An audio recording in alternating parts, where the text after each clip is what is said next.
Over the past decade or so, the world has witnessed the emergence of social media platforms such as Facebook, Twitter, Instagram, and Snapchat. Once a way to stay connected with otherwise distant friends and family, the purpose of social media has since expanded to include everything from online dating to fitness tracking to social activism. With 64% of adults identifying as social media users, it is no wonder that the communication superhighway we know as social media has taken on new meanings. It is here we begin our exploration into hashtag activism, the rapidly expanding digital soapbox that now accounts for a substantial portion of social media content. Sites like Facebook and Twitter have taken on the role of massive town squares wherein people are free to speak their minds and identify those with similar views. In this new arena, we see the power of a hashtag and the implications of a 140-character message to the world, and what a profound impact these seemingly small contributions can have on a nationwide movement for racial justice.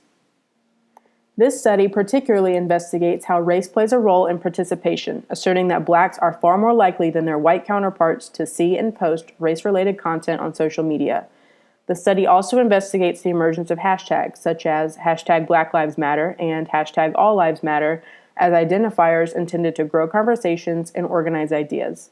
Also noted is the rise in hashtag mentions around particular instances of social injustice, such as during a tumultuous 2 weeks in July of this year that included the deaths of Philando Castile in Minnesota and 5 police officers in Dallas. While hashtag Black Lives Matter was by far the most mentioned hashtag in those 2 weeks, it is important to note the hundreds of thousands of mentions of opposing hashtags, such as hashtag All Lives Matter and hashtag Blue Lives Matter, intended to represent those on each side of the social debate.